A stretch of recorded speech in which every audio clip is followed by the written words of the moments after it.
Every business wants good customer reviews. Every customer wants a good experience. So what happens when both sides click? Or in some cases, when they don't? From Yelp and Entrepreneur Media, this is Behind the Review. Behind the review, dig deeper too. Behind the review, get all the news. Food, flowers, fixing, make business boom. Behind the review, dig deeper too. I'm Emily Washkovic, Yelp small business expert. Every week, I pick one review on Yelp and talk to the entrepreneur and the reviewer about the story and business lessons behind it. As we continue to celebrate Women's History Month, this episode features the story of another successful and resilient female entrepreneur. She started her business to bring experience and education to the tourism industry. And in the past year, she's pivoted virtually and expanded her business even further. Let's see what's behind this week's review. I had interest in Chicago because I'd never been there before, first of all, and it's kind of on, my list. And also, I like to go to other cities and see the uniqueness of it through the locals' eyes versus there's always those tourist attractions that you can always just Google and you can find and whatever. But it's that local experience that I think that makes it unique. And that's what I was looking for. That's Michelle. She's a reviewer living in Orlando, Florida, but she's telling me about a virtual experience she had with a business in my neck of the woods, Chicago Detours. I met the owner of this business, Amanda, a few years ago when I first relocated back to the Midwest. She attended one of my Yelp for Business events, and I was instantly impressed with her business model and the unique offerings they brought to the world of city tours and experiences. I personally had the pleasure of going on their Fulton Market Meet Tour with a dozen local business owners back in 2008.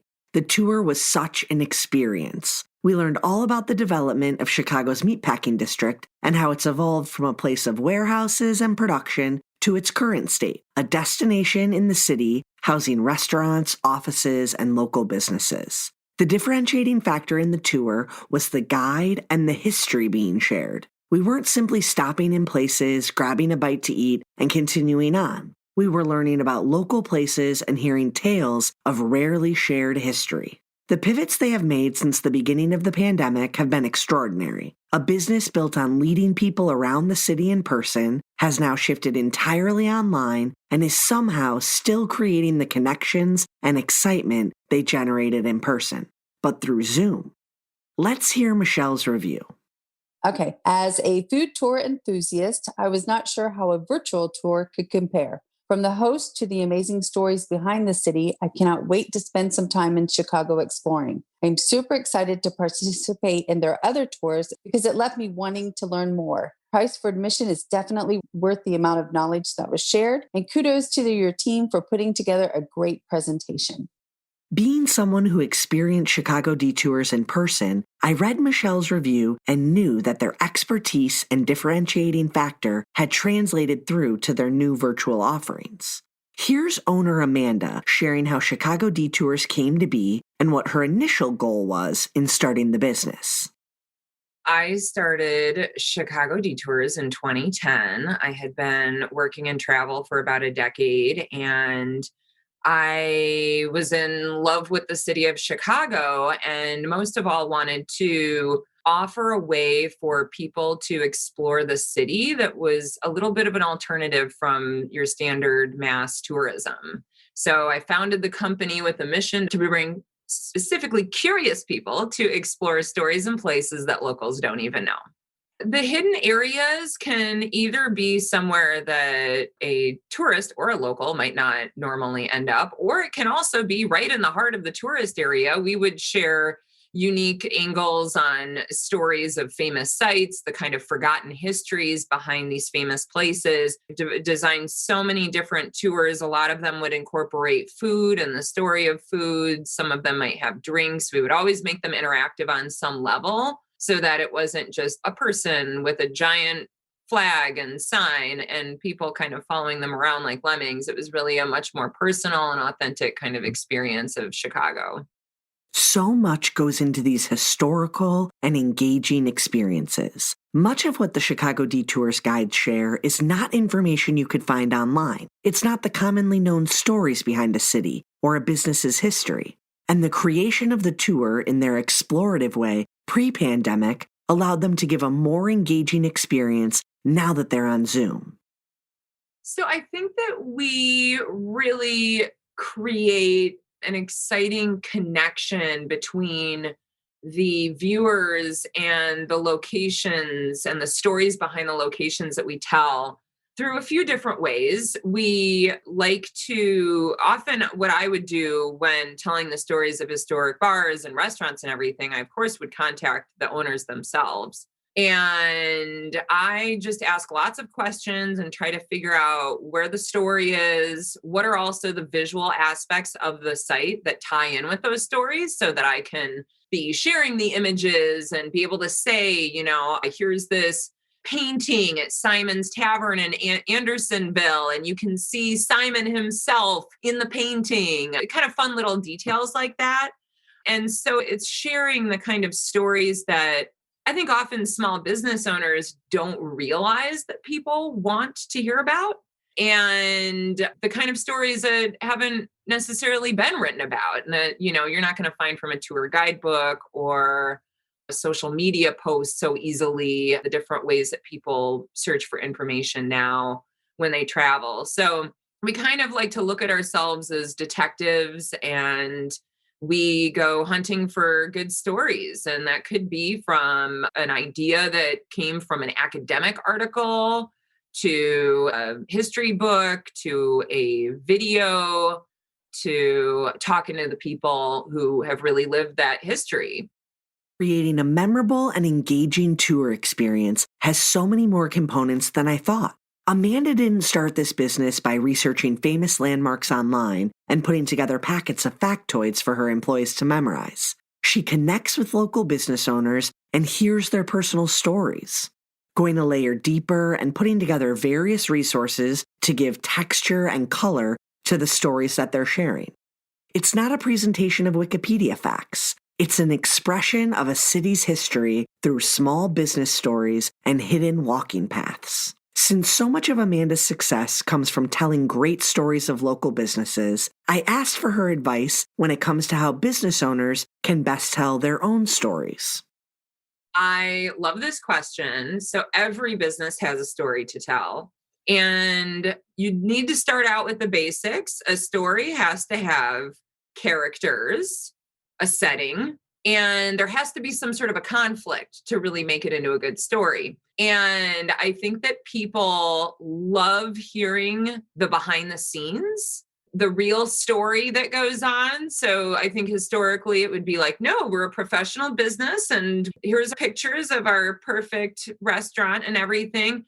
But people want to see the mess that's left over afterwards. They want to know about your struggles as a business owner. They want to know about your failures and your successes and what you've learned and how you're evolving as a business owner. So I think that in sharing those stories, the more transparent people can be, the more that they're going to gain loyalty from their customer base because they're hitting people on a personal level. And I think anyone from a dry cleaner to a restaurant to a DIY store, any kind of a nail salon, there's all stories to tell. Every business has a story to tell. I know that to be true from my personal experience as well. Amanda and her team have a craft for sharing stories in an engaging and entertaining way, serving those specifically curious people, as Amanda called them, those who maybe want to see more than the bean when they're in town, people like Michelle. Yeah, my husband and I are young empty nesters, or at least I'd like to think that I'm a young empty nester. So we try to plan something every couple of months, an adventure, where we're going to go, just to kind of keep things interesting in our lives. And with this COVID, it's been a little hard to do that. But doing the virtual tours has really kind of fulfilled that a little bit. We can still stay safe, but still gain the knowledge. And then think about places where we want to go and make that plan. Because as soon as travel restrictions are up, my list is ready to go. I'm ready to go to Chicago and I'm going to hit every single one of those places that were recommended. I'll be honest with you. I don't know that the concept of a virtual tour is something that would pique my interest pre-2020, but here we are.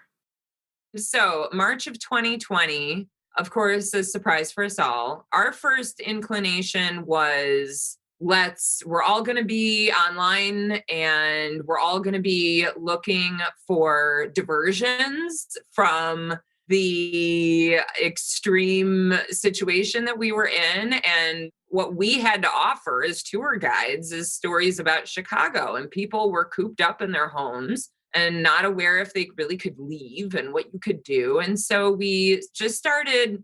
We have got a team of people who have collectively probably about 50 years of experience of being tour guides. So we have all this knowledge of Chicago history and neighborhoods and architecture and food and historic bars and you name it. And so we just set out to share that with people. And we just threw together images and media and video and just dived right into Zoom. It was a little crazy. I mean, we just did it and learned by doing. And it was awesome, actually, because since we adopted it so early, people were incredibly grateful that we were doing it. And they were also incredibly supportive and patient with our mistakes that we made along the way.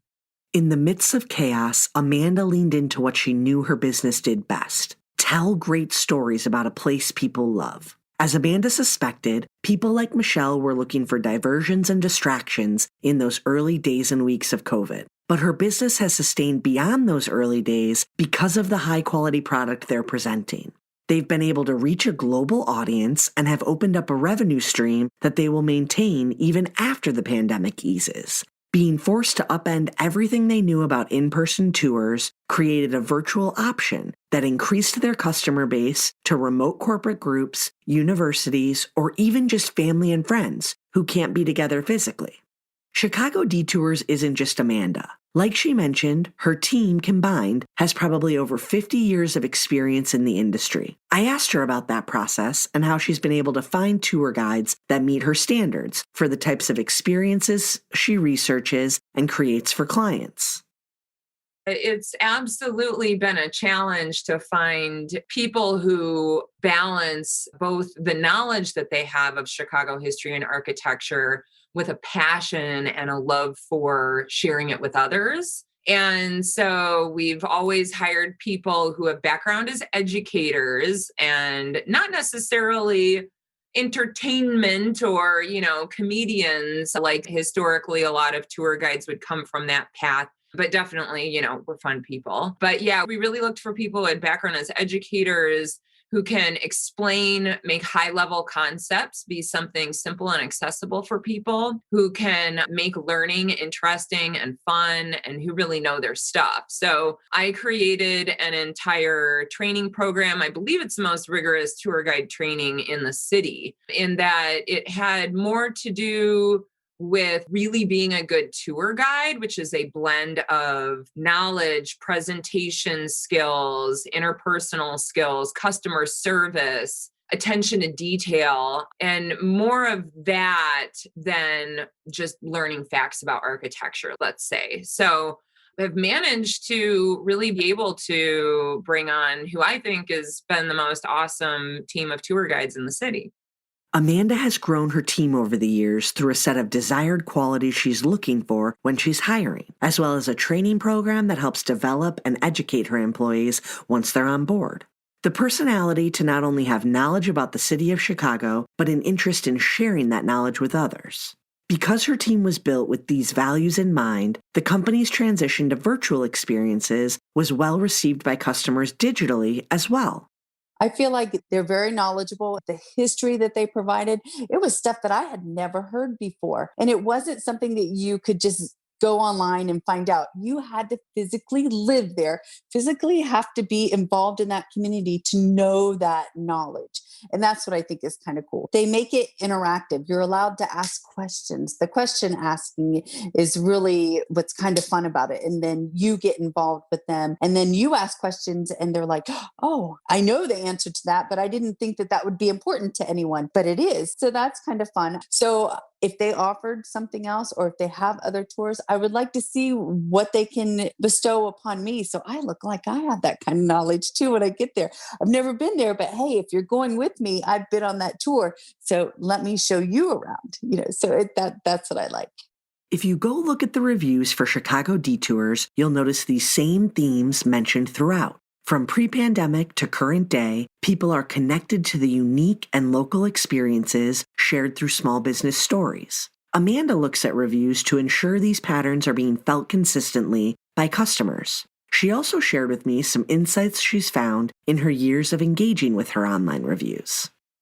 So reviews have been everything for us in supporting our business. I highly doubt that anybody buys anything online anymore without looking at a review. And especially when it comes to experiences, I think that, and I know that people will check on all the review sites to look for, legitimacy and consistency and make sure that, because you can find 5 stars on one site and then you go to the other and it's 2 and a big red flag goes up. So reviews have been enormously helpful for us. I think too, one surprising thing about reviews that's helpful is that sometimes people make us realize things about our products that we didn't even know. Sometimes they help us with our marketing terminology. They give us feedback on either the accuracy of it or they end up wording something in a way where we're like, ooh, that is a great nugget. We're going to use that. So that feedback is a crucial part of running a small business. And I think sometimes small business owners get fixated on keeping up the 5-star review and the quantification of it. But actually reading those reviews is so valuable and making that feedback as part of your whole loop and how you create your products and how you offer your service and how you really strive to be the best in what you do.